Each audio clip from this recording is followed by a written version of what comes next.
here we are back again for another episode of Generator. This isn't exactly another regular episode. This is the special episode. It's the 2025 recap of WPPI, the Wedding and Portrait Photographers International Conference that was held at the Rio Hotel in Las Vegas a few weeks ago.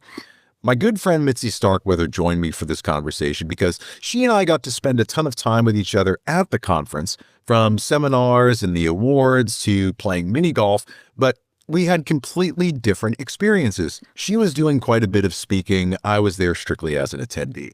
We spend the next hour plus breaking down the good, the bad, the undecided parts of WPPI and what we'd like to see going forward. We also talk about some of the philosophies we think could help shape the future of the photography industry. So here are Mitzi and I talking all things WPPI 2025. I hope you enjoy it. Now let's get on with the show.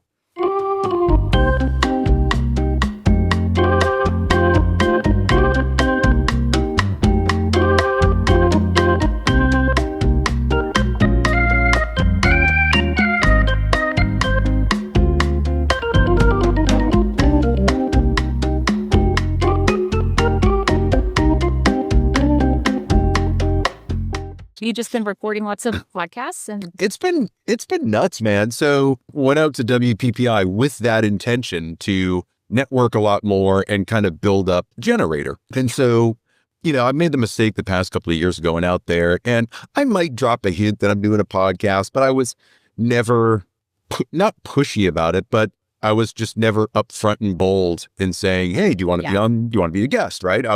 I don't want to bother anybody. And this year I was just like, F that. I'm just going to go and ask people. And I came out of it with like 15 new guests, which is fantastic. So I've got a lot of people in queue. I've been doing nothing but recording episodes. So I've got like 5 or 6 already done, with about another 5 to 10 ready that are either scheduled or I'm in process with the person of getting things scheduled. So it's great. People that I've been after for years. So I'm super stoked about it. Also, some bigger things in the works. Talking to some folks that we're going to build things a little bit differently. From a podcast standpoint, it's great. It's scary because, oh my God, I've got to treat this like a business now. It's not just kind of like a once in a while thing. That feels really good, but the momentum is good. I'm getting my process down. The cool part was, and we talked about this at WPPI, is you're around your tribe and you feel real good and you get all this momentum. And usually after a conference, I come home and you kind of lose all the momentum and you just fall back into the routine. And I vowed not to let that happen this year, and it hasn't. So as I came back, dove right back into making some of my ideas come to fruition, focusing on the podcast. I signed 2 big commercial clients that are long-term, multi-month, multi-year contracts, which are fantastic. It's been good coming back because I just feel like I have a whole lot of renewed energy to do some of the things that have been on my huge to-do list forever, So good things coming out of it. Relate to that feeling. The momentum is great. I mean, there's definitely that little slump when you first come back, like my partner and I are always like, it's the coming home from church camp feeling. You come back and you're like, oh, I'm back in the real world. I'm back off of the kind of the highs and the parties and seeing all my friends and making fun stuff. And then I don't know about you, I had like a veg out week after, which was amazing, just to like process everything and write about it and think about it. And because my partner and I, we knew we'd need some time together, so we dropped the kid with the grandparents for the week right after and went to Kansas City, and it was just really, really good. We watched between theaters and tapes and with friends, we watched like 7 movies. So excellent. Ate a lot of good food, took a lot of naps, slept in, didn't go to the gym. It was great. I got a tattoo. It was really good, but it was like good buffering time, like processing time. Because I found that like the more intense my life gets, I've been learning the hard way that like, if the more you do these intense things and these big experiences and have these intense connections and et cetera, it's like you need almost equal time to just process it and think about it and then rest and all that. So it's just like the other side of the coin. So let's do our WPPI recap, shall we? Yeah. Let's do it. I got a whole list of like topics we can talk about, but Great. real generic to a little bit more specific. But first and foremost, I want to hear your kind of overall impression. So give me like the synopsis, because we're going to go into all these little items, but I want to just get your feeling. You've been going to WPPI for a couple of years. What are your overall impressions of this year versus previous? Oh, that's a great question. When I think about it, I think about like new location and new vibe, like new opportunity. I think I can only speak to my own experience, of course, and because I spent a lot of time, in a specific area and I wasn't Right. like on the trade show floor much, and I was just really more in my world with more people I knew and students of mine, et cetera. I really did sense like the excitement and like the newness of it, which I thought was really exciting, especially for, the things that the way I would like to show up at conferences now going forward. Yeah. And I liked the size of it. I thought things were laid out well. The speakers I heard were great. Like I got to introduce a few speakers, and then there was like the one that I stayed for, and I'll text you. I was like, come to Seth Maria's class right now. This is awesome. And like some things I didn't anticipate like that were really cool. And like the parties were fun, and the venue was just so weird in Vegas and great. I don't know. I like strange novelty things. You know this. Yeah. So I'm like, wait, we can just play mini golf in the Kiss Museum where you can also get married if you want. Like, what was really cool about it was like every WPPI, it was about relationships. It was about the people. And for me, like just seeing friends, and a lot more Canadian friends than I expected showed up, which I was happy about because I love the Canadians and I just love, people. There's people who come from all over the world. And so I love just running up to people and seeing them and hugging them and then like having conversations and seeing, because it's cool when you have that annual marker every year to check in with like, your industry and your peers and your friends, but also yourself. And I think that's really powerful because you can be like, oh, who was I? What were my fears? What were my concerns last time I was at this? And then versus this time. And so I enjoyed myself more than any WPPI or any photography conference I've ever been to. So how about you? What were your thoughts? Very similar, so I think, I can't read, this was my third or fourth WPPI. I think this was by far my favorite for different reasons than why I've liked other conferences. So, for example, I agree with everything you say. It was a little bit weird, right? I think the new layout, the new location, instead of it being at the Mirage and it being at the Rio, I think there were a lot of things that were unknown going into it. Right? Going year after year, you kind of have your layout, you know where you're going, you know where you're going to be situated on the strip, and you have an idea of what the week is going to play out like. This was thrown for a loop. New hotel, new conference location, different crowd of people, promoted differently, different vendors and attractions and summits. I thought year over year, this was infinitely better than last year for a bunch of reasons. But like you, I went out there mainly to network and see people. Because I wasn't working for anybody, I wasn't filming, I wasn't trying to assist anybody with any of their seminars, it was freeing for me. And I had a much more wide open agenda, allowing me to do way more networking than I've been able to do at other conferences. And that made all the difference in the world for me. Because, I'm so isolated up here in Maine, I need to be around my tribe. And I thought that this year afforded that. Now, there are some ways we can improve, but for a first time at a new location, no one knowing what to expect, I think it went really, really, really well. And I think that's, without blowing too much smoke, I think that's a testament to the people that were running it and putting a lot of forethought into, all right, what are the things that we need to take care of? What have we learned from in the past? How do we make this a better experience? Because in talking to Sally Sargood and George Varanakis, they really did focus on providing a better experience. And I think it showed overall. I think it showed. I didn't do any of the summits. I only did one free photo walk.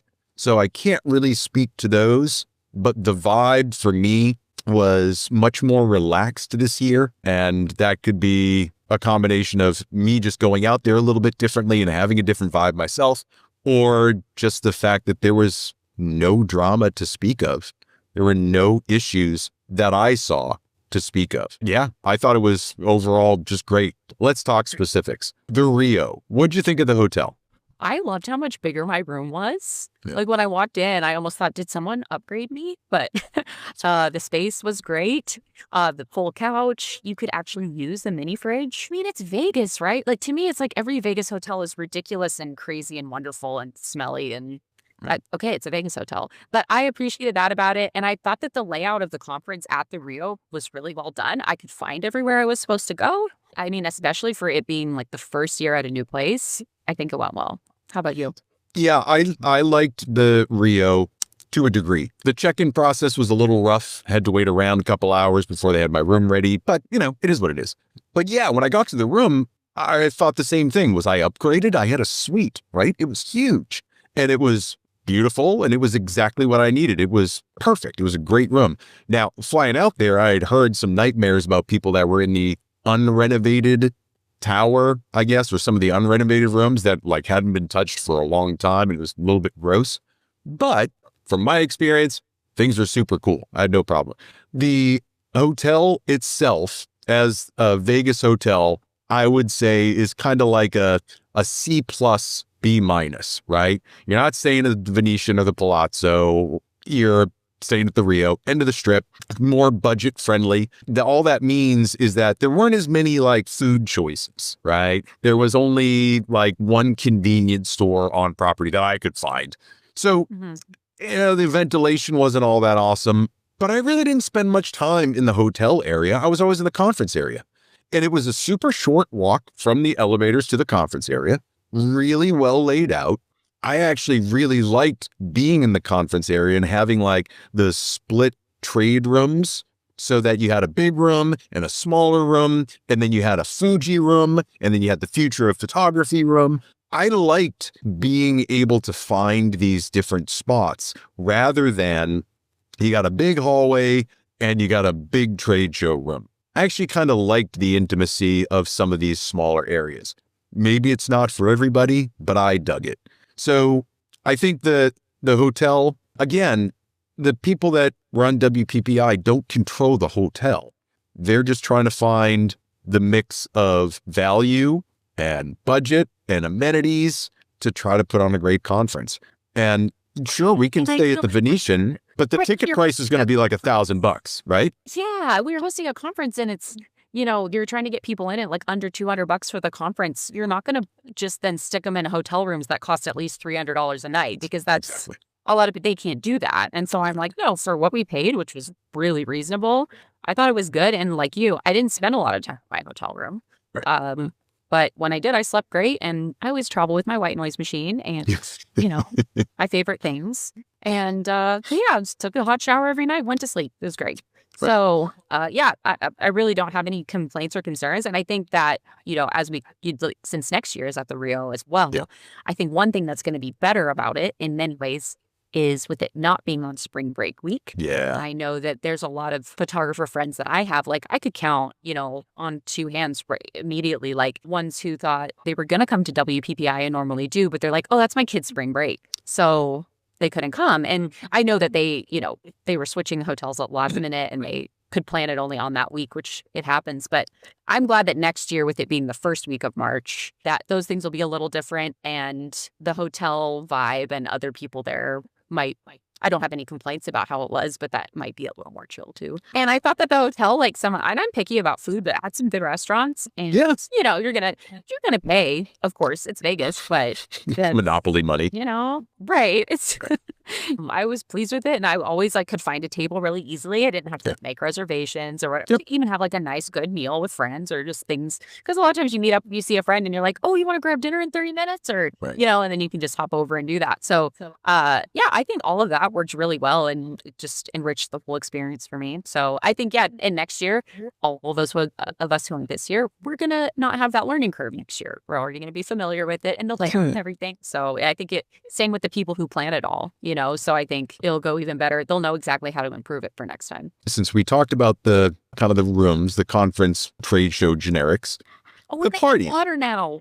Oh, well, that was a big thing, right? Yes. That was one of the best things that I saw them improve this year.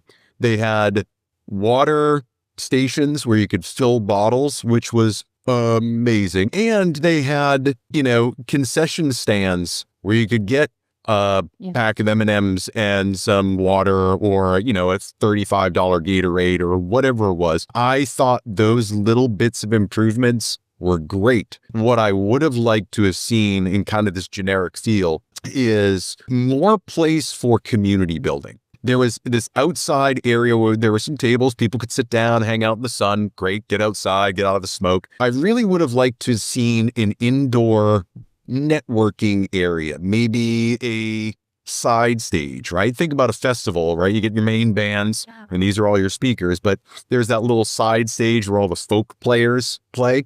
And I would have liked to have seen a room where people could go in and network and hang out. The future of photography room, and I'll let you talk about that, was kind of similar, but I'm talking a room that can house, 150, 200, 300 people because there were 6,000 people there, right? At least, yeah. How did you feel about the whole community aspect and the ability for people to interact in a bit more of a quiet setting rather than just seeing each other in the hallway? Right. Yeah. Because, there's the parties, of course, which we can talk about. And that's a fun, but, the music's bumping and you're just like screaming and you've already lost your voice throughout the day. So that's not that's more just having fun, not so much having long conversations. I thought that I agree with you.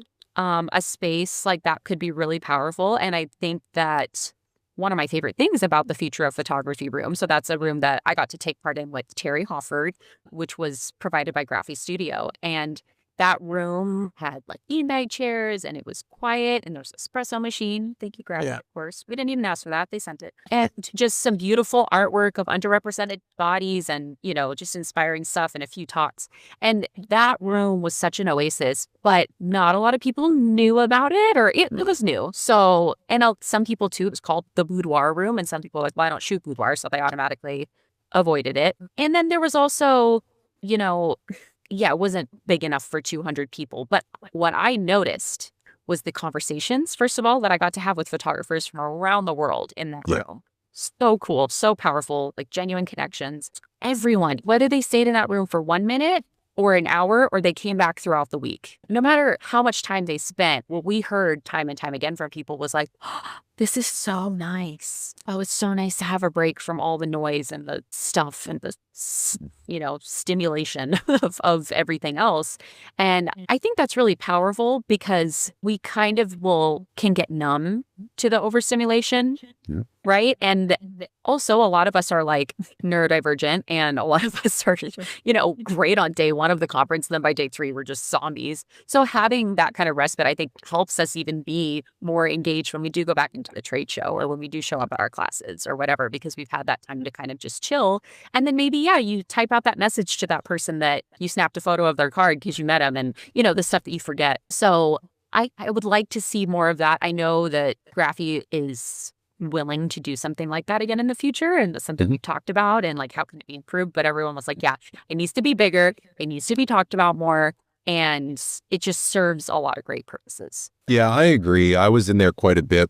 And I always felt as soon as you walk through that door that it was almost like a sensory deprivation chamber, right? It felt a lot quieter and nicer. I wish people did know more about it. And that's really just a signage issue than anything else, right? It was down a little bit of a wing hallway, but a little bit, better signage, right? Just something to think about for next year. I think would absolutely. It was changed at the last minute too. The room got changed because it's a new conference, a new year. Yeah. That went really well. And I liked seeing that model. I liked the fact that, Graphy sponsored that room. Fuji had their own room, which I don't know if you ever went into it, but I didn't, but I sure did hear it on the last. Yeah. Well, there it is, right? So for those of you that are listening, Fujifilm had their own room. They were announcing cameras. They really do a lot in terms of sponsorship for the conference and driving their brand. And what they did in there was they had Elvises and they had showgirls and all of these photo bays where you could go in and have your picture taken with them or treat it like a photo bay and take pictures of them. You could test out the Fuji cameras like the Instax wide and the new cameras that they have like the RF, the GFX RF. On the last day, they had a mock wedding and they had a wedding band playing, which, happened during your talk. And then mine.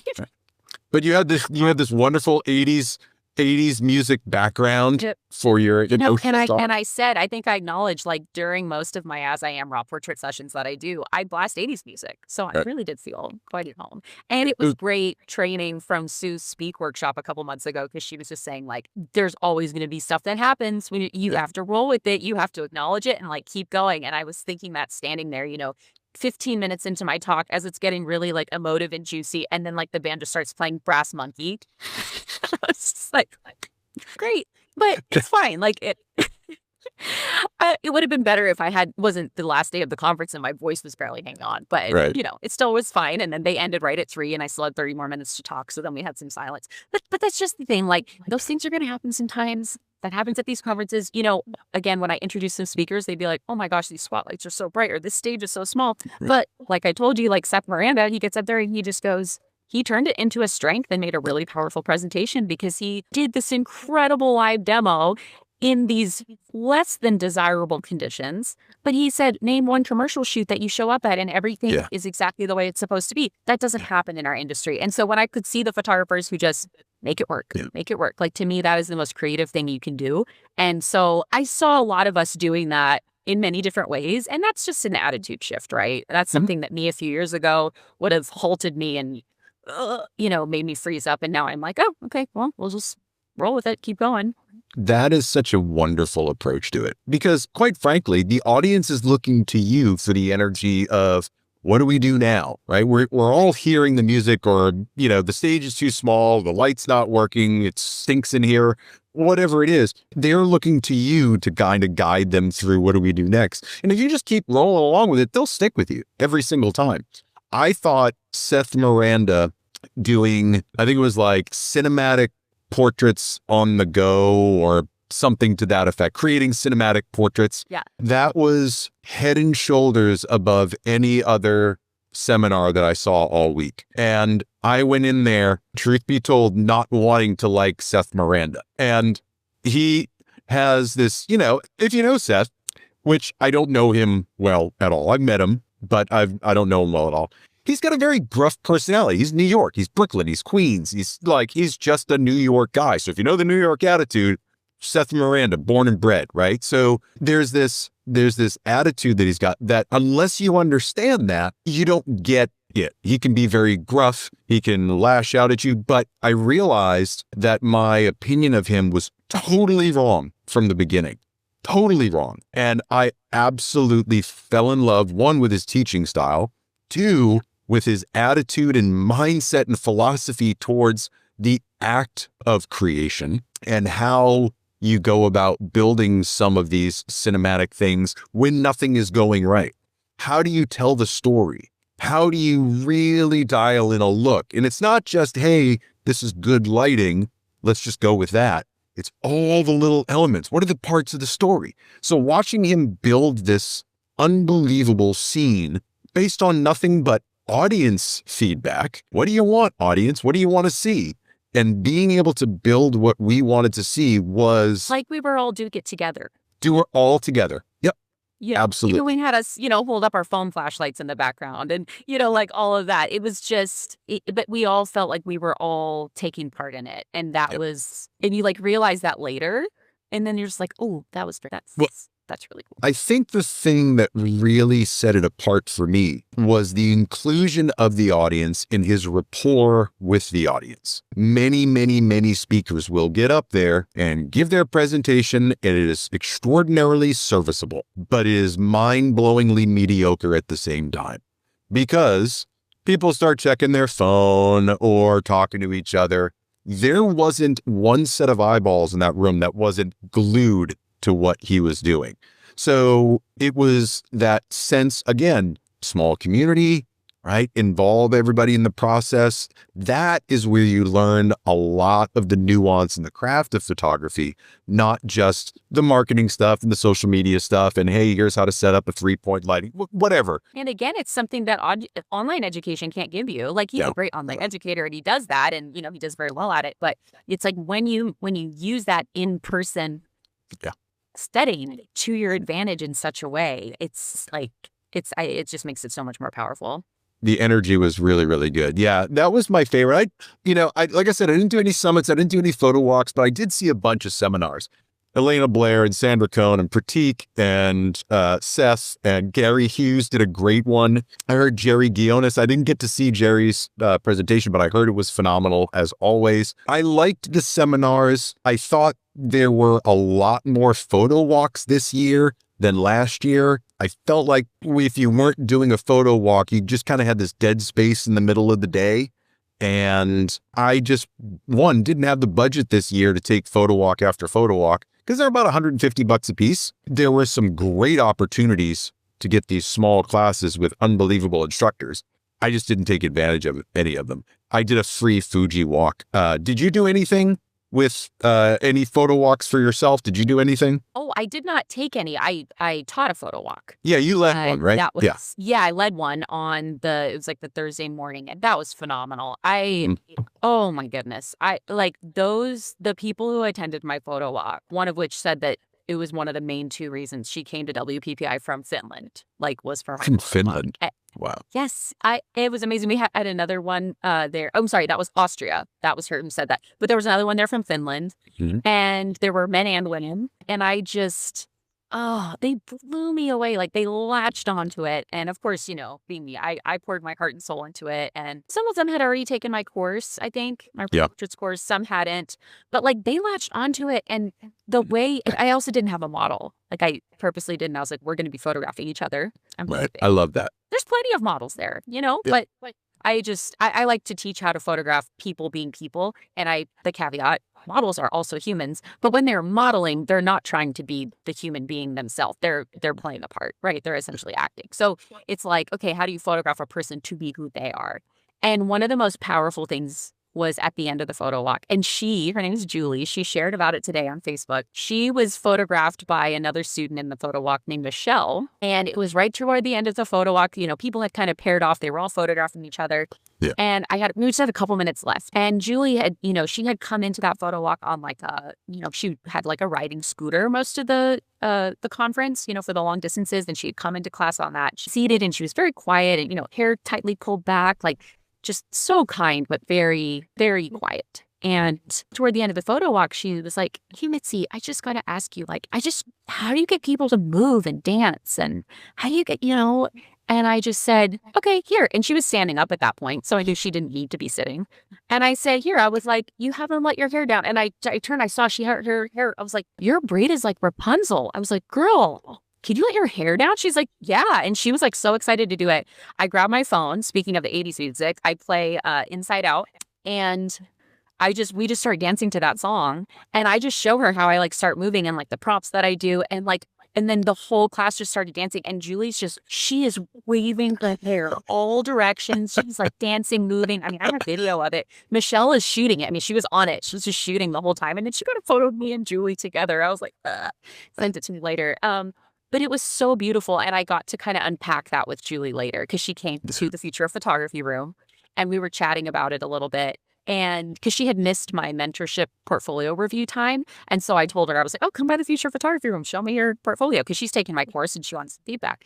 And she was looking at her images. They're beautiful. And I gave her some feedback. And then we unpacked a little bit about the photo walk earlier that day. And I could just see it. Everyone learned it in that moment. She learned it again because we were in person. We were together. And I said, Julie, from now on, anytime you're nervous to photograph someone or someone's not giving you much emotion or they're not really opening up or whatever, I said, I want you to remember that the before and after of Julie we saw today lives in everyone. That's in everybody. And we all learned it that day and we all saw it. And it was literally the last 2 minutes of the photo walk. We all just had our own, finished out that song, had a dance party, took some photos and videos and Polaroids. And then I was like, all right, y'all blew me away today. Go. And I mean, everyone was just so energized. And it was the last day of the conference and I was just exploding with joy and creation. So, and one of the things I made sure to do at the beginning of the photo walk was, because I don't, sometimes when you're in person with other photographers and you're shooting, it can very easily descend into people fighting for their 2 minutes with the model and just showing off and having lens measuring contests, right? And like that kind of vibe. And I'm just so not about that. And so I kind of said that from the beginning. I was like, here's the deal, everybody. That is not the vibe today. That's not the energy, because that's competition. And creation does not exist in competition. So I said, I need you to understand that our vibe today is we're all neighborhood kids who are all meeting together at like the kid's house with the biggest trampoline, or at the kid's house who has the mom who makes the best snacks. And we're all just like, oh my God, I got this camera, or oh, I got this new video game, or oh, I got this thing, let's make something. And that is the energy. We are playing. And so bringing that element of play into it was very intentional on my part. And I think that a lot of people gave that to me in their feedback too, of like, oh yeah, because I think as photographers, it's easy to get out of the play and just the like, let's try this, because that's what you do when you're kids. But then it's so easy to grow up and get so serious and be like, oh, do it this way and can't break this rule and better do this and better not try that in front of my peers because, well, God knows what they'll think of me if I mess up. And it's like, yeah, I forgot to turn my manual focus off for the first half of Cara Marie's As I Am shoot. And the first half of the photos were blurry. And I just like I showed it. I didn't notice till we were looking at him. And she's like, oh, it's okay. I love blurs. And she picked a bunch of those. So you just have to like own it and move on, I do. Yeah. The energy that sounds like you brought, the energy that Seth had, there are a couple others that I saw where that makes all the difference in the world. Being able to involve the crowd, bringing a different energy, incorporating that childlike wonder and the element of play into something that we most times take too seriously. What are your settings? How good is it? How perfect is it? There's so much of that goes on because we are, whether we like it or not, consciously or subconsciously comparing ourselves to whoever else is there with a camera. It could be lens envy. It could be creativity envy. It could be idolatry. But I found that when you're in those small groups, if you can break that tension and just get everybody on the same playing field, then none of that other stuff comes into play and people can just create and be themselves because there is no competition. I was on that one Fujifilm walk and, I was going in because I had to kill some time. I wanted to play with one of their new cameras. I wanted to create some images. I don't like, and I've said this for years, I don't like going and shooting in photo bays only because I feel like I'm not going to get anything original. There's going to be 50 people in that line with that model and that lighting setup. And the pose might be different, but for me, I want something completely different. So I went on this Fujifilm walk and we were lucky enough to have Aphrodite as our model, which is just a super bonus because she's perfect. And we walk into this back room and there was one light set up and Ben Chrisman was leading the photo walk.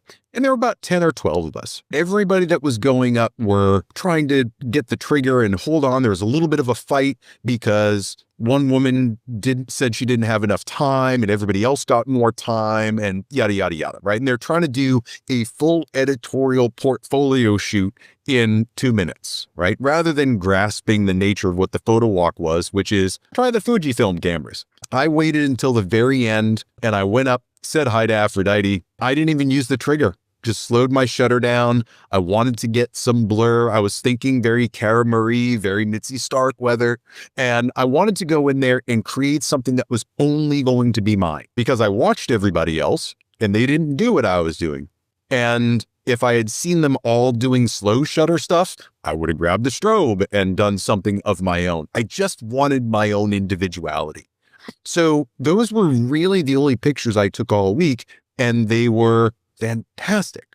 From the standpoint of your photo walk versus that photo walk, we very much had the energy. It's no fault of Ben's, but we very much had the energy of everybody's there as a singular individual. We just happened to be in a group together.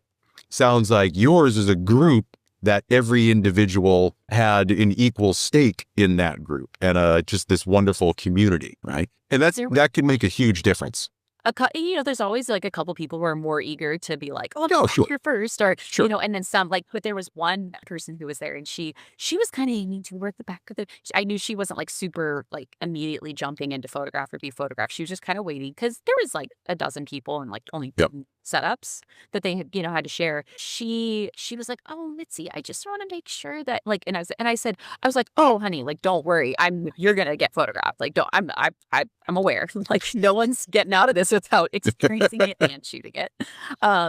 Just to reassure her. But like, yeah, everyone got their turn. And one of the things that was cool was like these two older gentlemen who were in the class, and they were photographed, and they were kind of quiet, and they in like polo shirts and cargo pants, and they were photographing each other at my little expressions area, just like a white V flat, one light, and I see them going through. I had a stack of my prompt cards, and they're going through them, and like one of them was reading off cute, and the other one just like fully commits, like doing this, and they're just cracking up and laughing, and I'm like, this is the energy that this can have, because like we all know what it's like.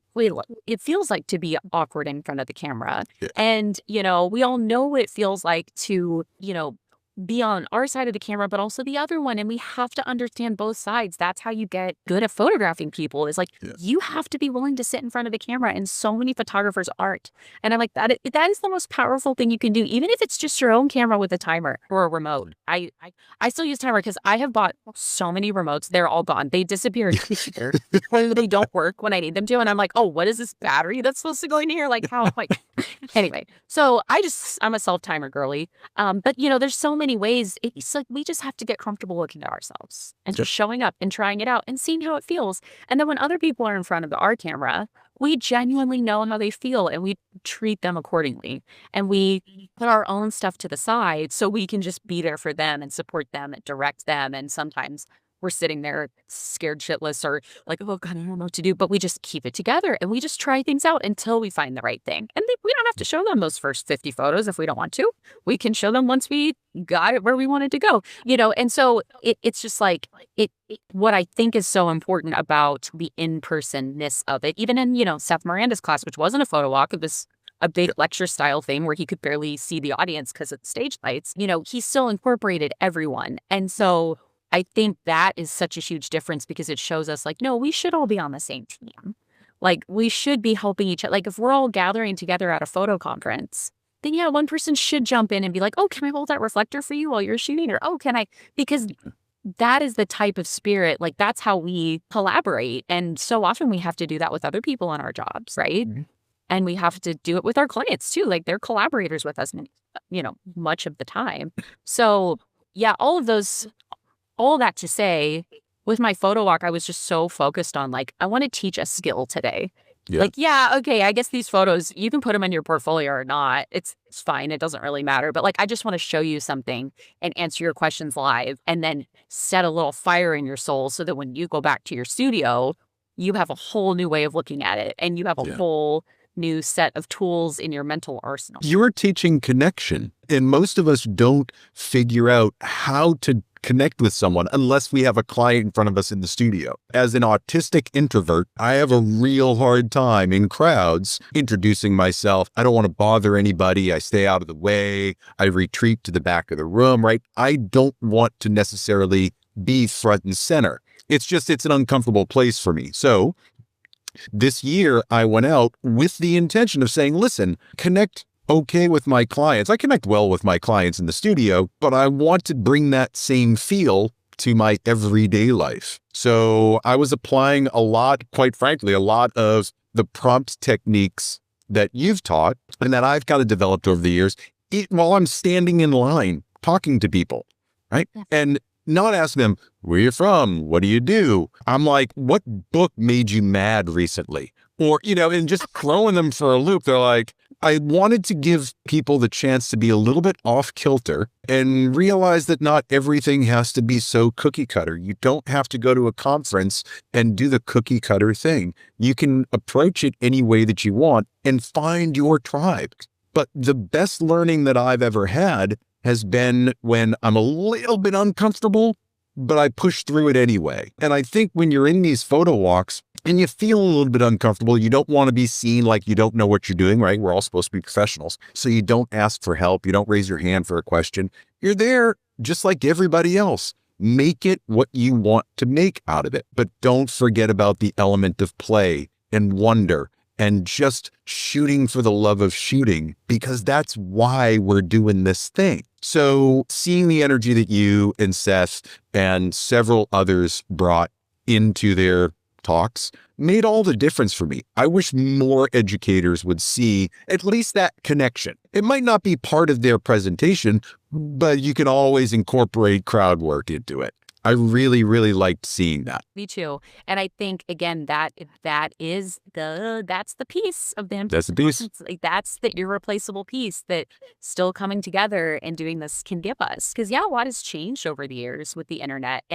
But one of the cool things is, like, now it's like, yeah, you can buy a course for a couple $100 from a creator like me or whoever. Yep. And then you can be like, oh, now that person's teaching a photo walk. Well, now I'm going to go learn from him. Now I could just ask them questions live for way less than it costs to book an hour of mentoring with them, or, even, and that's also not in person. So it's like, yeah, I think the more we play into that element of like, what can we only do when we're in the same room?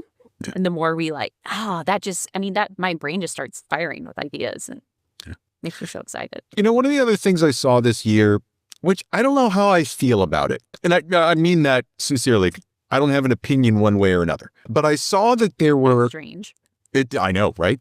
I'm ambivalent because I haven't heard enough opinions other than my own to form a complete thought on it. And I don't want to be that guy that doesn't have the facts. It's just like, well, my opinion is this. So there were a lot of kind of overlapping off-site shoots that were happening.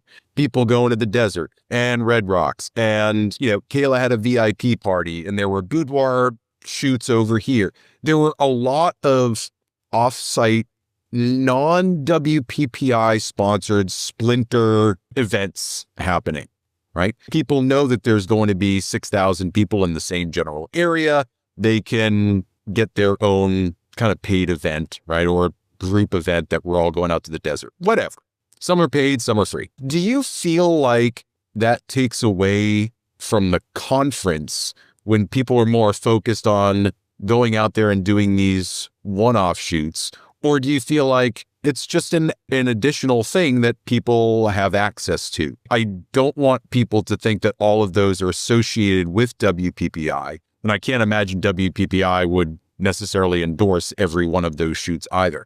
What are your thoughts on kind of these non-official secondary shoots that happen throughout the week? Yeah. So, I like you, I don't have a big opinion on this. I think it's definitely worth, talking about. And it's something that I saw, things in my social media feeds for leading up. And I saw people, I was aware of many of those things coming from myself. Like if I were to ever do something like that, to me, it's in my brain. I'm like, oh, it'd be a bookend. Like it would be either right before or right after. So people would come a little early, stay a little late, because I like all the conferencey things and I like the parties and I like I like going to the awards and I like, God, the awards, that was just spectacularly inspiring. And Jerry and Melissa. It was awesome this year. Also, Melissa, on that stage. I'm sorry.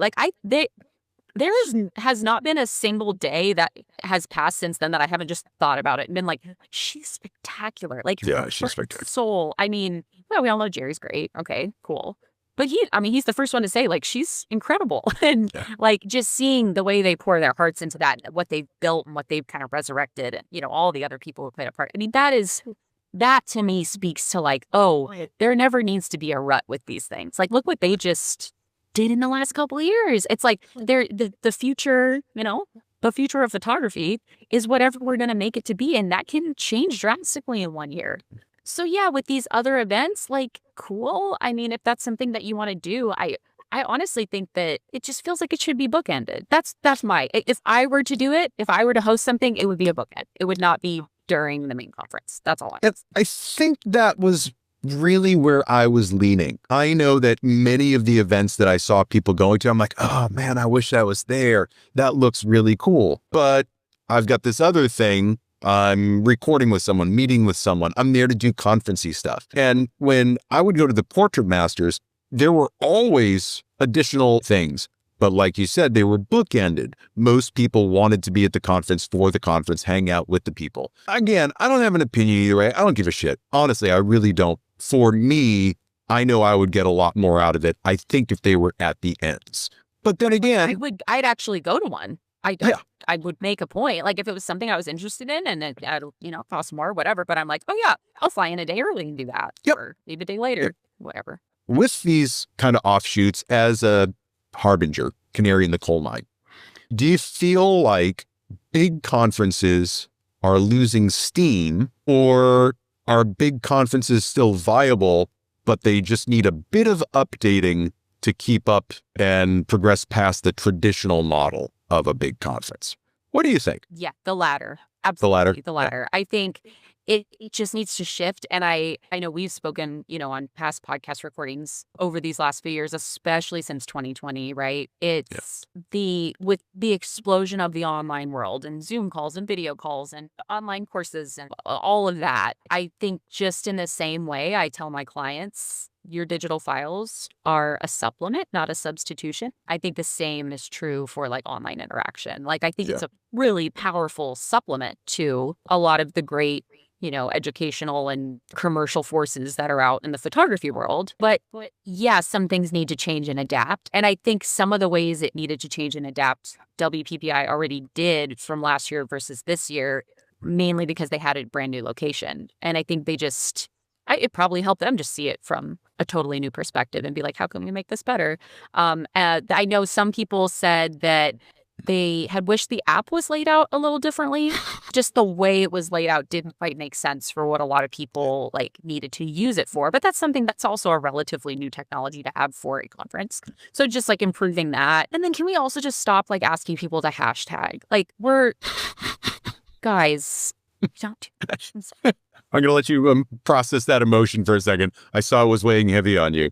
Take all the time you need about hashtags. Social media has moved out. It's part of just the heartbeat of life now. And so you don't have to put crazy filters and songs and on everything, and I'm talking to all the brand. I'm not just talking about WPPI. I think their social media is fine. Whatever. It's just all the different brands across and the different photographers. It's just show where you are. And this is something I've had to learn. It's don't overcomplicate it. Show where you're at.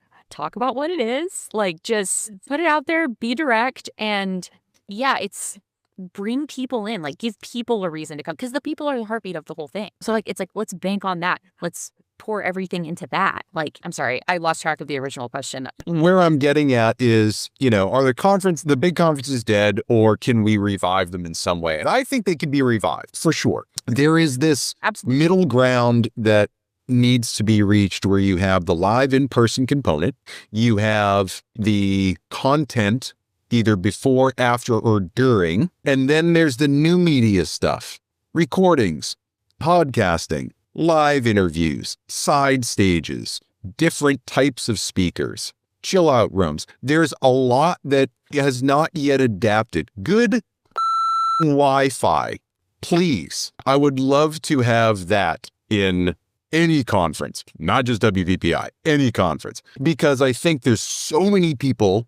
that want to go live, that do want to do a lot of these things for their audiences or their clients, and there's really not an opportunity. Thankfully, I didn't see a bunch of people running around with selfie sticks, but there's an insane amount of people creating content there.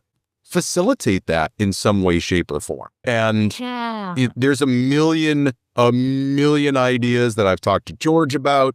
There are a lot of things that I'd love to see technology-wise and new media-wise that brands can take advantage of, that conference organizers can take advantage of, and that help the speakers as well as the attendees. And I felt like this year, again, Rio issue, not WPPI issue, that there were some issues with the technology infrastructure that just didn't allow for the best quality talks. I saw projectors failing. I saw audio equipment failing. I saw, the lights were way too bright on the speakers on stage. All of those things are easy to fix, but you don't know their problems until you experience them, right? Right. So I think from a technology standpoint, I love the in-person component, but with all of these talks and seminars and walks and stuff going on, you can't see it all.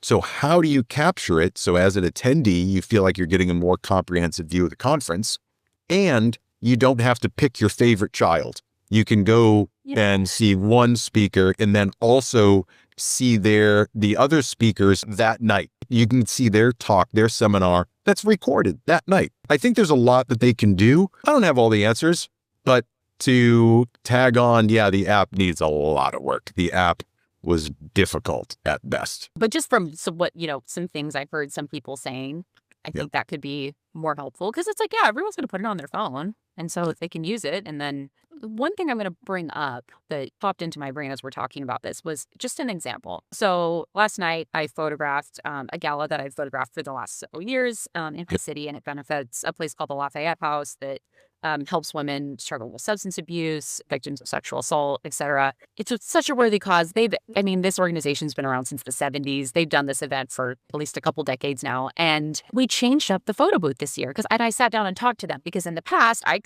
set up my camera, they come up with a nice pretty backdrop. I would take the photos on my and then we'd collect their emails in some fashion, and then they get their gallery, which evolved from the past days where it's like, you get a free 5x7 or it's $20 for whatever, and you mail it out. Okay. So I've done several of these type of gala things. And for this year, I was like, okay, let's just go back to the roots. Let's go back to the purpose behind like why we do this. I'm like, so if we now have phones that can take excellent full-length photos and can actually go a lot wider than my nice camera setup can, and if we have a nice ring light, they're blasting light, it'll probably even everything out. I was thinking about these different things, and then I thought, oh, instead of just that one classic photo booth, I was like, this year, how about we do 2 photo booths? So we're going to have one called the DIY phone photo booth, and they were going to come up with a backdrop. Because when most people come up with backdrops now who aren't photographers, they're doing it for an iPhone. Yeah. For that 28 millimeter focal length, right? That's what it's for. It's the text or whatever. If there's a detail or a text, it's going to be above people's heads. It's going to be, et cetera, et cetera. So I'm like, let's have that photo booth, and I'll have one person there. I'll bring a ring light, and I'll have one person there who's just kind of like, oh yeah, let me grab your phone for you. And, and she's like a content queen. She's my girl, Morgan. And she just like, I said, when we get there, I was like, Morgan, when they get up there, I want you to take some video of them. I want you to take some still shots. I want you to, get those shots even when they're all laughing, because one of them kind of fell over during the big group photo. Like, take a bunch of give them a little content moment. Yeah. That they are going to then share of this event instantly, not tomorrow when I finally send them the photos and they've moved on and they don't care about it anymore. It was just such a different way of thinking about it, because it was like, let's solve the problems we actually need to solve. Mm-hmm. Let's give people something helpful and valuable to help their experience. So then what I booth next to hers, which is what I ran with my sister Natalie, she helped out to make sure people scan the QR code to just enter their email in. Which, by the way, all I do is I just make a shoe-proof gallery that's email access only. There's no photos in it. Then you just have that link and you can just make a QR code. You could put it in on your phone, anywhere. Anyone can access it from any device. And I also learned you don't have them type it in on an iPad, because people at these events drink. And a lot of them also don't have their reading glasses. And so when they're trying to type in details, we get a lot of errors. So now if they can have a link that they just pull up on their own phone, they're going to hit the button because their phone knows their email. Instead of going in 2 clicks. Boom, it's just all these different things that I've figured out and to make this better. So anyway, my booth was called the Bestie booth, and it was close up. I shot with a 50 millimeter, like one beautiful little 2.7 foot Pro Photo Octabox, and I had like a spring colored backdrop because it was all like garden disco themed or something. So this beautiful ochre backdrop from Gravity Backdrops that I love, and which I never thought I would ever take to an event, but it worked perfectly. And I said, okay, I put 2 taped X's on the floor. I'm like, you have to stand on these X's, and people would come up with 5 girlfriends. I'm like, nope, 2 people, 3 max. This is like a photo booth. So we had 2 distinct things that served distinct purposes, and they both were wonderful, and people utilized both, and they helped the line not wrap all the way around the dessert table with people standing there through the whole cocktail hour. So I say all that to say, we need to be rethinking, because the technology is changing so much. It's changed so much even in the last 5 years, and just phone photos and all of that, that's all shifted too. And so we have so many opportunities to flip this upside down and be like, how can we do this better? How can we use all these new resources to then also, which I'm always shouting at other businesses, especially the nonprofits I work with, or even just to WPPI, it's give people opportunities to make cool content, because then they will post it and they will tag you and all their friends will see it and be like, wow, that's a super cool event. And yeah, a nice, well set up photo booth with white lights, that's one way to do that. It used to be the only way. It's not anymore. And I think there's, like you said, there's so much that could be done. Like one thing I was even thinking was, what if there was someone interviewing, a little blurb that went out every night on the app, a little video link or whatever that everyone who got on the app that's like, hey, here's our quick 1-minute interview with all of tomorrow's headlining speakers. Like, so you could see their face. Because a lot of times I don't recognize a name when I see it, but I'll recognize their face. Because we're photographers and we all use Instagram because it's visual and we know people's headshots way better than we know their names. So I think there's so many ways we could do that. And you'd be like scrolling like, oh, no, I do have time during this tomorrow. I think I'll go hear this guy talk or whatever. It being a production focus would be wonderful, right? There were some WPPI and Vegas branded booths where you could take your selfies and get in there with your friends and make your content. That's fine. I love the direction that you're heading with some of this.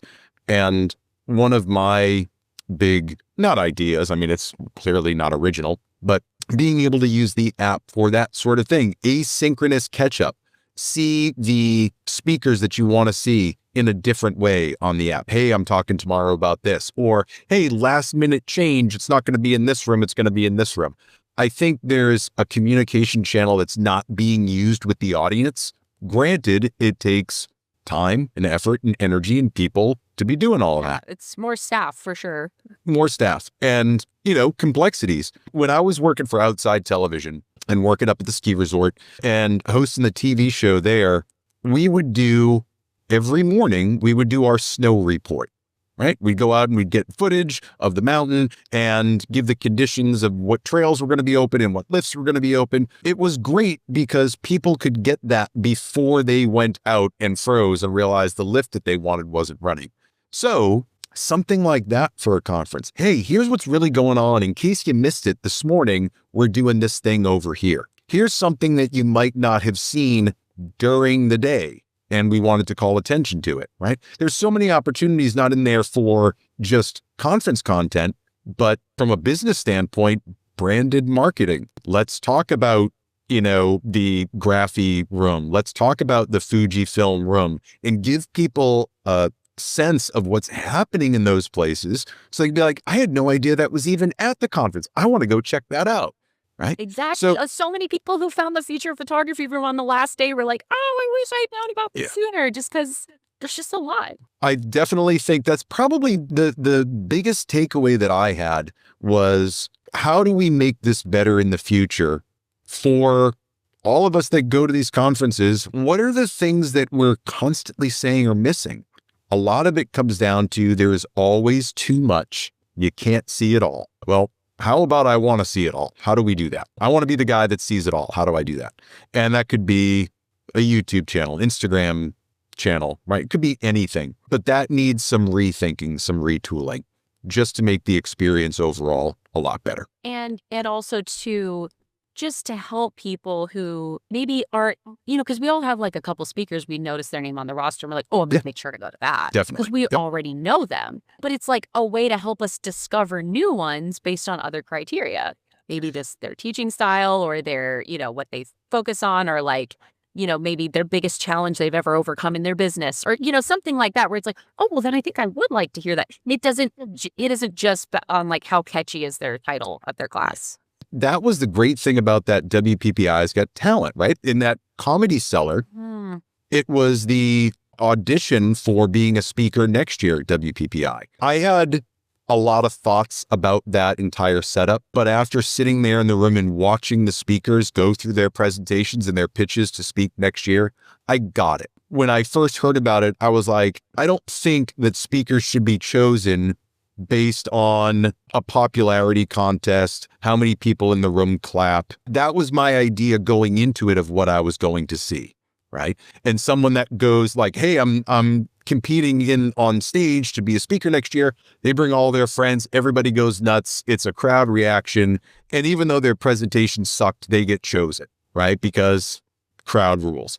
It wasn't like that at all. And I was super happy to see that. Everybody that was on stage gave these incredible presentations. Some were crying, some were very heartfelt, some were funny, some were extraordinarily polished. These were all like, 5 to 7 minute TED Talks about whatever topic they were going to be speaking about next year. watching one person after another go up there, I was like, we should be doing this in a small room for the entire conference, having people be able to go up there and talk about their thing for 10 minutes. You may suck as a presenter, you may not. You may not have anybody in front of you, you may have a full room. But these side stages, these secondary things to see. Adobe had one, Canon had one, Sony had one, right? All these stages where you see the same instructors. Who's the next wave? Jessica Malone wound up winning the WPPI's Got Talent, so she'll be a speaker next year.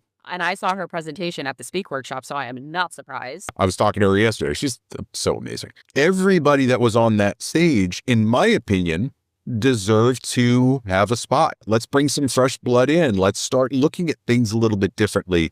But I think it was one of those hidden gems of the entire show to wander in there and see people at the beginning of their speaking career. That's who's going to be the next big thing. The ones that I saw and the ones that I'm familiar with, at least, which is most of them, knowing also that they also run profitable photography businesses. Yeah. I mean, I've been to many conferences over the last 15 years, and I get it when you're at a certain level, like you're all education. Okay. Right. That's when you're a Jerry Gionis. I mean, he still shoots and stuff like that, but it's like, that makes sense. You're doing a lot of other things because you're so advanced. But it's like for a lot of just the run-of-the-mill speakers, I'm like, what? I want to learn from people who are really doing it. Like Jessica Malone in like a small town who's making good money, giving good service, making quality imagery, like showing up, she's a mom and a partner and a daughter. And she likes to, it was her Instagram story the day after the conference. She's like, yesterday was Vegas, today's potatoes. And it's just a picture of her like picking potatoes outside.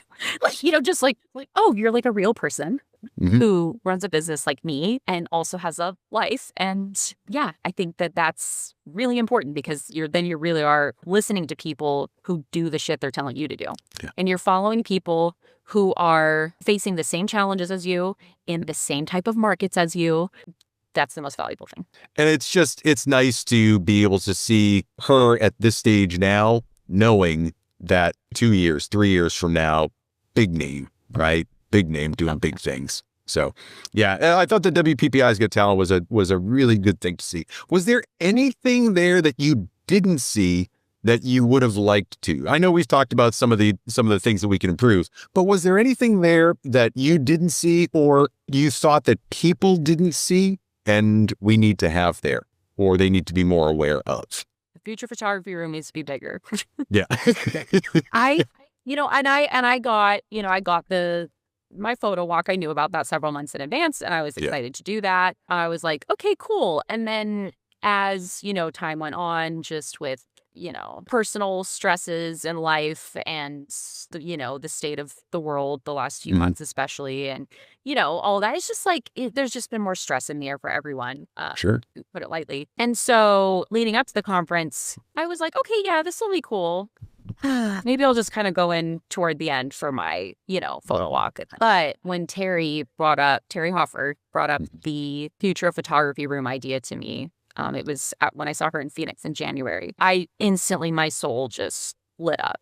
And I could, she did that because like last year she was pretty dejected. She was pretty like she's been doing this like body image education work for years and like things were getting better and then they just kind of got worse. And then she's just like walking the trade show and see no one to represent her bodies whatsoever. Right. And all of that. And it's not so much of let's tokenize these certain people. It's more like, okay, what does that say about like the heart of this industry, right? And like what we're here to learn and how we're here to grow, et cetera. So yeah, I think when I heard about her idea for this and that Graphy was going to partner with her, I was like, girl, I'm on board. I'm there to help. Like, I'm going to be there the whole conference. I'm going to get there a day early. So I have like a nice buffer day, which honestly you should call it buff day because she and Ottawa photographed me in the buff in the desert. Just because I went downstairs that morning and I see them at breakfast. I was like, hey guys, they're like, hey, what are you doing today? And I was like, I don't know. They're like, oh, we're going to rent a car and like go to the Valley of Fire today. I was like, cool. I've never been outside of like the strip in Vegas before. Like, great. And I was like, you can photograph me naked. I don't really have anything cool to wear. They're like, perfect. And like, it ended up being like one of the most empowering and liberating experiences of my life. But it was play. it was such a great way to like it was kick off the conference. And then it was just such a great thing into the heartbeat of all of this. And like, it just carried me through the week, like the conversations I had with photographers in that room and the things we got to share and the things I got to speak on in that room. And then when Terry did the interview with me, like, and it was just such it just felt so collaborative. Again, it just felt like we were all there together and like people shared their stories with me and like people asked me really great questions. And it was just such a like, how can we all grow together? How can we all make all of our work in our studios more inclusive? Because and Terry says this too, if for no other reason than like you're going to reach way more people and make a lot more money. I don't know. Are size 2 20-year-olds who look like models, are they usually the one paying you for your photos that you take of them? They're usually not the ones paying for it. And they're, for most of us, whether you live in Maine or like Missouri like me or Ohio like Jessica, most people don't look like professional models and that's fine, right? And yet we can still come into this idea with portrait photography of like just fixing them to look as close to that as possible or as thin enough or young enough or whatever. And it's like, no, we have the opportunity to photograph so many people. And it wasn't until I opened my own mind and my own heart to so many different types of people and the types of shoots that made me uncomfortable at first, where, it's what put me on this path. Like when I started doing my As I Am raw portraits 2 years ago. And now just even in the last month, I got to photograph these 3 amazing individuals with Down syndrome who are in the Special Olympics of Kansas. And like, that was one of the best shoots and best days of my life. Like truly, it restored my faith in humanity. It gave me a burst of creative ideas. One of them, she was actually at the gala last night. It was like an no kidding fundraising event. Terry, yes, the woman from that shoot. And she was when they had a fashion show of local boutiques at the end and they had put her in the fashion show to model. She went up and down that catwalk 2 extra times. She was serving. People were cheering. Like her sponsor, her friend who was with her was like trying to kind of grab her hand and be like, okay. And she's like cracking up. And we were like, oh, Terry, like keeping her on. And it's like, and I'm like, that's what I want the future to look like, where it's like there is room for everyone on catwalks and in photos and on big images, because that's when it changes in billboards. That's when it changes in magazines. It changes on social media feeds. And then guess what? People stop hating themselves so much. It's amazing. I mean, and I know, yes, this is there. Like men have body dysphoria, men have, eating disorders, like all of that is true. But I'm like, to the degree that that's true for women, especially, it's like, how much more can you create and show up in the world when you're not preoccupied with this idea that like you don't look right? And we as photographers have the opportunity to like invite people into our little space. It could just be a little corner of a hotel room. Like it could be a big fancy studio. It could be whatever. It could be in that person's living room. And we could just be like, hey, let me just show you how I see you. And then they can look and be like, what if I'm just good enough as I am right now? Like we become unstoppable when we believe that. And so that's why I love to teach it to photographers, because I'm like, this work starts with us first. Good luck empowering other people if you're still just like hating yourself every day and like not even trying or opening your heart to change it or heal, right? And I'm by no means a perfectly healed, confident person. There's a reason this is my swan song, obviously. But I open my heart to that journey. And that's all you have to do, is you just have to be open to it. And and I've just seen it time and time again with every person I photograph. And every time I get stuck, every time I get like about, just the photography education industry or just the photography industry in general, whatever, I have some person walks in my studio and they just like teach me all the lessons. You can probably relate all over again, right? And you just see the power and the influence we can have on someone's lives. I don't know if all we focus on is the latest gear or doing it right or the latest trend or just focus on the money. It's like, okay, we're doing a disservice to everyone, but mostly to ourselves. So I think we can have all of that. And I think when we put value out into the world, it comes back. I think you nailed it in there. And I would hesitate to add really anything else to it, because I violently agree with everything you just said. Violently. The other thing that I would love to see is more speakers, or focus, doesn't even have to be the speakers, but just a general focus in the industry on the why we're doing photography rather than the how we're doing photography. Why Amen. Are you doing the things that you're doing? Why are you shooting that way? Why are you making the decisions that you're making? If you can explain it to me, then fine. You sound like Dorian. Especially since he's like 3 years old. He's like, just why? Why? Like he says that all the time. And And it was one of the most powerful things when I got back from the conference to explain to this 4-year-old, like, what I did there. And I'm like, oh, yeah, my friend Terry photographed me in the desert. No clothes on? Why? Let's explain why. I said, I felt strong. He's like, strong and healthy? Like a superhero? I was like, yeah. Like, when you just have to boil it down. So it's like, and I think of everything through that lens now, right? So if I'm like, oh no, I go to this photography conference because I need to photograph a bunch of women who look one way to impress other people enough with my portfolio so that they'll give me money to photograph them too. Which I don't think a lot of us would sit down and say that, but that's essentially why people go. And it's like, you are missing out. Like I got to do like some portfolio reviews with people and just people who are willing to come up and ask questions. I love it. And as an educator, I learned so much from my students who ask good questions. Like it fuels me. And it's like, oh yeah, that I should write something about that. I should make a video about that or whatever.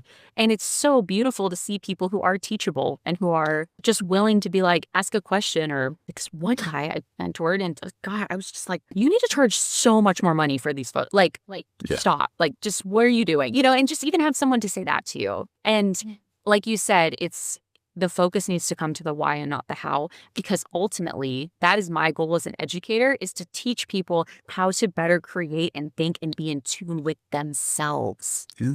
If someone comes to me and they just want a to-do list of this settings and this light and it's like, okay, yeah, that's okay when you're first starting out. But babe, you need to learn how to make your own favorite sandwich. And I use a lot of food metaphors. When you first make a sandwich, you really do think that peanut butter and jelly is all there is. And that's all you can make. But then as you get older, you're like, oh, I can put avocado. I can put roast turkey breast. I can put mayo. Or, oh, hate mayo, actually. Or I love mustard or whatever. And you can get these opinions and you can craft like your own. And I think you got to try all these things out for a while.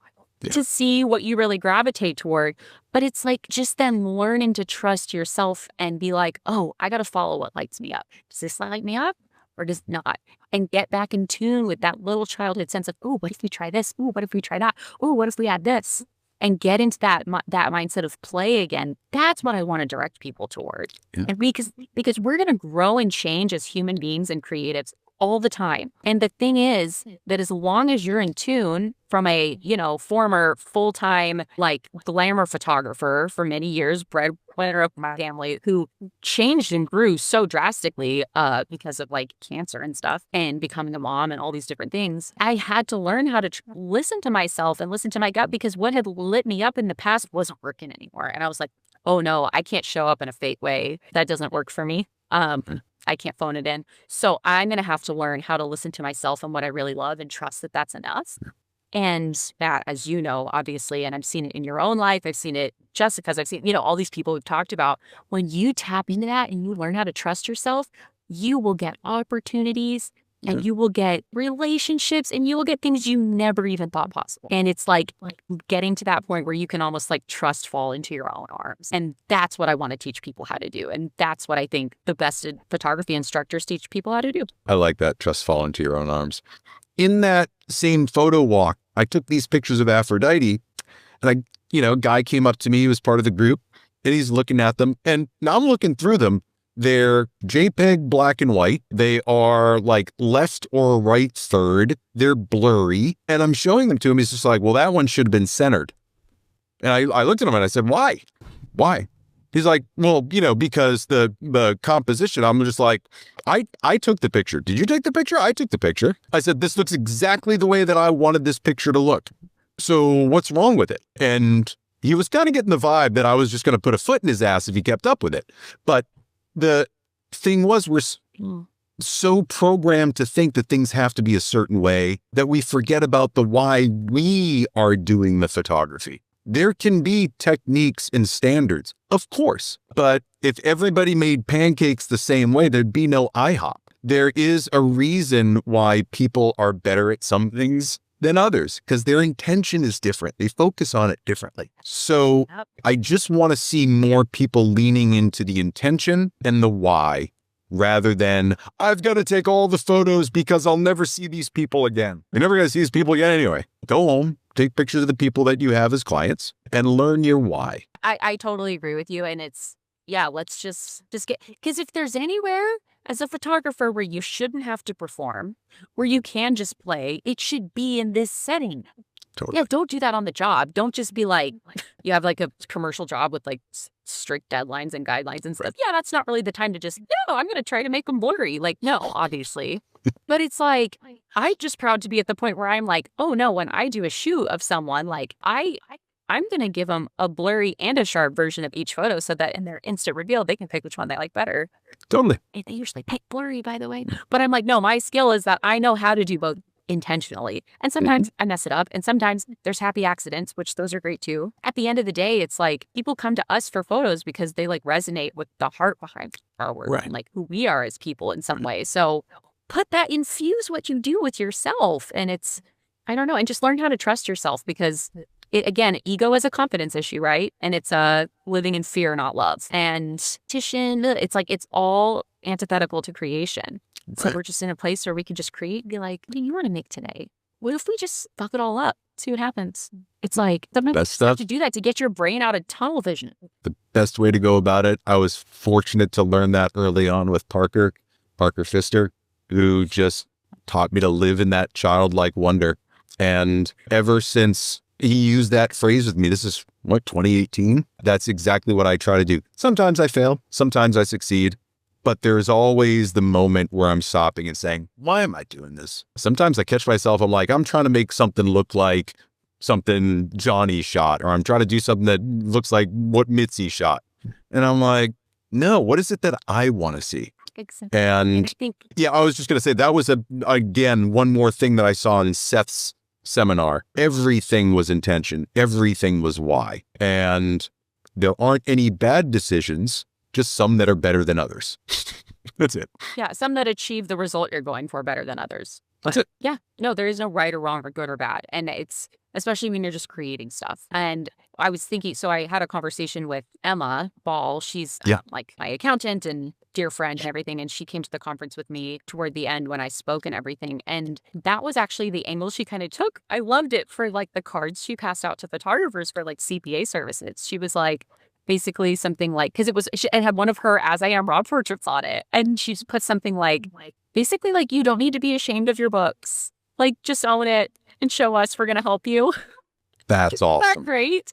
And that's, and because that's the way that I take, all of this. And so we were talking about, so she and her business partner speak at accounting conferences. Okay, CPA, can you imagine? Can you imagine being a CPA? No. Yeah, when they party, they party. But anyway, she was saying how in that industry, so much of it has traditionally been focused around shame and around like, oh, if you get this tax return wrong, you're going to get screamed at by like your superior. And like, all this, how like, they work like crazy 80-hour weeks, like half the year. And then the rest of the time, it's just 40-hour weeks. Right. That's the light season or whatever. And as she's saying this, I was just thinking about the photography industry. And I was like, I guess this is kind of all industries, isn't it? You can exist in shame or you can exist in just acceptance of what is and being like, she talks about mental health to these accountants and CPAs. Like we have a little bit more of that in the photo industry too? Or like, can we talk about the mental health piece? Can we talk about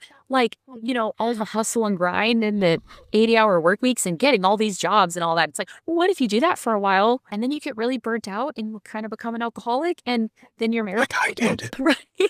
Literally. It's like, can we just maybe acknowledge or like talk about like, oh, how do you, and it's not work-life balance. Like, okay, I feel like that doesn't even mean anything anymore. We need to talk about that. And that comes from that shame and that self-loathing and moving that into just acceptance and love because it helps everything. I was speaking to Elena Blair the other day and her episode is coming up soon.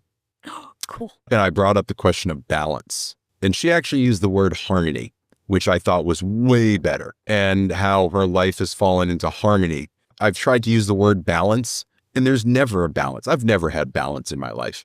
I've had times that are less stressful and times that are more stressful, but there's never really been balance because I'm just not built that way. Harmony though, I can be doing 9 things at once and feel perfectly harmonized, not out of balance one way or another. So I've been trying to use that word harmony a little bit more in my own life rather than balance because for me, I'm just never going to have a balanced life. It's just not how I'm made. I love my hyper focus and then I love my veg out time. That's how I succeed best. I just, like rewriting that 9 to 5, like we try to put ourselves in this like 9 to 5, whatever box a lot of the time, or it's like that, where it's no boundaries, work whenever, sleep sometimes, live on coffee, ha ha ha, haven't eaten today, whoops. And it's like, okay, that's not sustainable. That's not a badge of honor either. We can find exactly. We can find something that works, and it takes a lot of us some time. So I think having, like you said, like people who are speakers and mentors, and like infusing that into it too, that only just helps everyone. I'm entering my 25th year of working from home completely. There hasn't been one time in that quarter century that I've ever felt like, oh, I got this all under control. Never happens. So thinking about next year's WPPI, I'm sure you'll be there. I know I'm going to be there. If it was anything like this year, I'll absolutely be there. Any last closing thoughts about this year's WPPI that maybe we haven't talked about? We've covered a lot of ground. Is there anything that we're missing? Now that I've worked so much more closely with the people who put this thing on, I need to say that they care about it. Yeah, they do. They don't just say they do. They care. Like George, Arlene, I mean, all of them.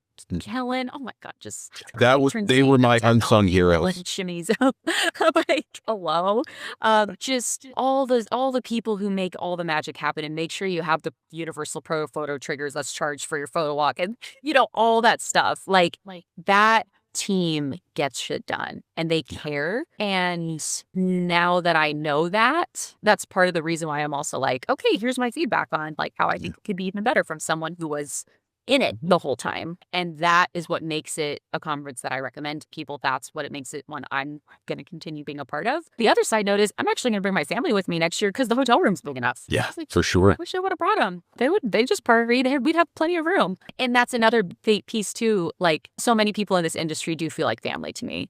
And so it's like, I love to have like my partner and my son there because it's like, yeah, I want to see, oh, look how big your son's gotten, and all this, and people ask about them, and I'm like, this is a really special community of people, and I just look forward to seeing where it goes from here because I think next year's going to be great. If you didn't mention it, I was going to, about kind of the unsung heroes of the production staff and the people behind it. And again, this isn't anything, we're not sponsored by WPPI. I just tell the truth, and looking at how this show was put on this year, the improvements that were made, and just the nonstop energy of these folks, right? From the top all the way down, keeping things clean, keeping the productions running, literally keeping the lights on, and not complaining about it at all. And then seeing everybody out until 2 a.m, and then seeing them at Starbucks at 5 a.m. to start the day all over again.